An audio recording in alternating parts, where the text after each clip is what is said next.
Hello there, lovely people, it's Alex from Nintendo Life here. Now, recently I was lucky enough to shuffle off to London and play a little game called Pokémon Sun and Moon. And so I thought I'd sit down and tell you all about my experience with it, the things that I liked, the things that I didn't like, although do be prepared because I'm a bit of a Pokémon fanboy, so it's mainly going to be the things I like. This is all going to be unscripted and a little bit rough around the edges because I think that's the most sort of honest way of putting it forward in terms of video. Also, I'm low on time. If you want something with a little bit more structure to it, then you can click that card up there or the link in the description because I've done a written preview over on Nintendo Life and it's going to be very similar to this, so one or the other, or you can watch both. Well, watch this one, read the other one, because you could watch it, but you wouldn't get much information out of it. So, Pokémon Sun and Moon. When I first managed to get my hands on the game, one of the first things that I noticed was the fact that the camera angles for things like the cutscenes, you know, like when you first see your character and stuff like that and you first get control, when you're in your room, the camera angles are very different. They're much more dynamic than they were before.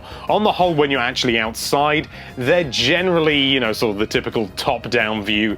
But even then, you know, there's sort of subtle changes here and there. But the camera angles, you know, more often than not in cutscenes, put you into the action and you really feel like you're actually part of the experience and part of the story and all that, rather than just somebody sort of looking from up on high, sort of pulling the strings now and then to make the plot move along, which I really like, because it's something that you see time and time again in loads of different RPGs. It's not something new, but it is something new to the Pokemon series. Had a bit of it in X and Y, but not enough really for my taste. This time, they've really got it right. This sort of naturalistic feeling with the camera angles and stuff like that in the presentation also extends to the actual landscape of the world. Gone is the grid system. It's almost entirely gone. As far as I know, I don't think I saw it once. The whole thing is just free to run around in any direction you want, and as such, everything looks much realer, for lack of a better word. Everything looks like it could actually be a real location, and even like the grassy patches and stuff like that, they're not on grids. It's just sort of like big sort of blobs and masses of grass and things like that.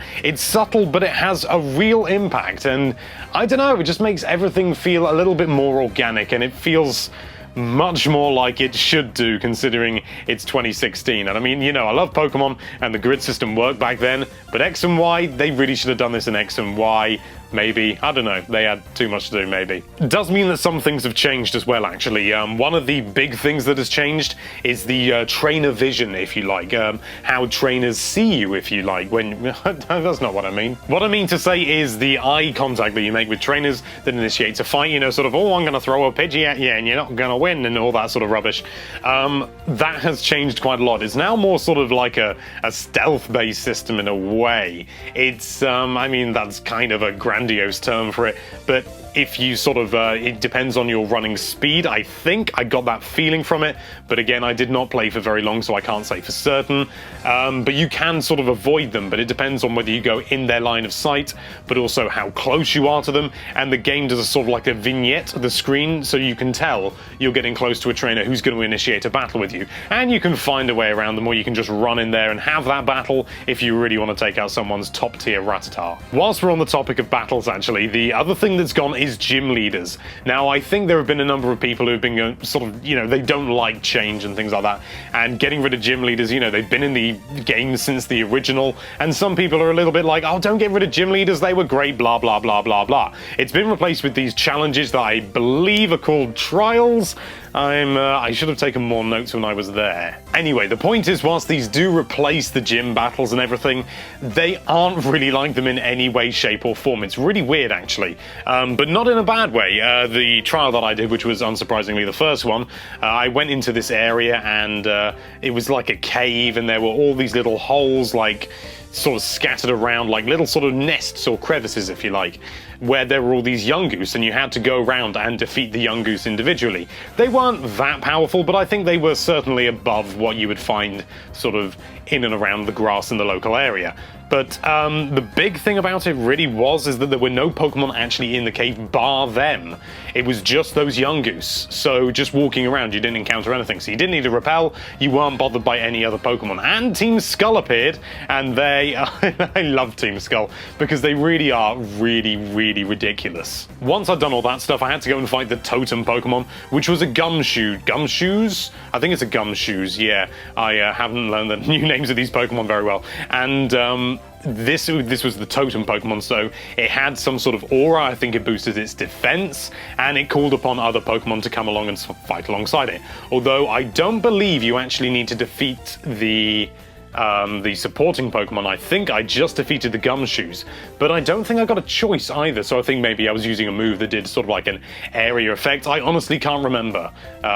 Again, yeah, there was so much information going in, but the fact of the matter is, it was a pretty tough it was a pretty tough fight, but it wasn't absolutely ridiculous. It certainly wasn't like fighting a gym leader, but then again, it was only the first one, and although I didn't have any type advantage, I had been leveling the absolute little arse off my Rowlet, so it was pretty fantastic. There's also this different battle menu system where you can actually view the information of each move, like the description of every single move of that Pokemon at the moment without going into the summary, which is a really good addition because I forget what different moves do and things like that, and sometimes I get confused, and it's just nice to be able to check without sort of thinking and going through all those different menus and stuff like that, so it's really handy. It's just a shortcut. I think it's just holding L and then pressing A. I'm not 100% sure about that, but that's what I think it is. Also, once you've fought a Pokemon, let's say you fought a young goose, it will tell you what moves that you have out that are, whether they're effective, not very effective, or super effective, or they have no effect,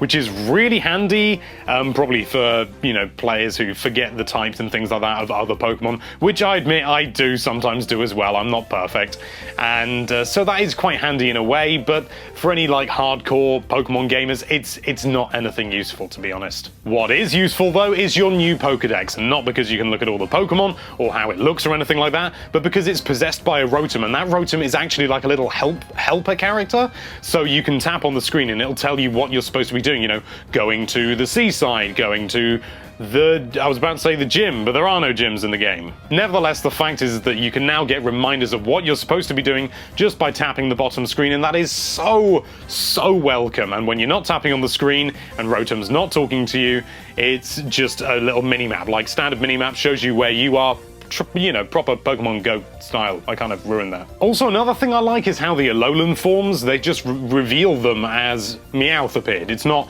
Alolan Meowth or anything like that, or it doesn't make a big deal of it. It doesn't even like change the color of the text to the name of the Pokemon, so that's quite nice. You know, it's just Meowth, because in that context, in Alola, that is just a Meowth. That's a nice feature. I do like that. To sum up, honestly, Sun and Moon is genuinely looking extremely good. It's nothing absolutely out of this world. It's still a Pokemon game at the end of the day, but at the moment it's looking like it is going to be the most sort of heavy featured, the most sort of the most modernized version, which is what you'd expect, but it's nice and reassuring to play the game and realize that they have sort of listened to what the fans like, what they don't like, and they've improved upon it, and they've made it really good. It's going to be very good. Also, by the way, I played Sun version. I wanted to play Moon, but they didn't have it. Thank you so much for watching. If you like this video, then why don't you force yourself to do a very long video, even though you're not feeling particularly well and you're not really performing properly, for that subscribe button.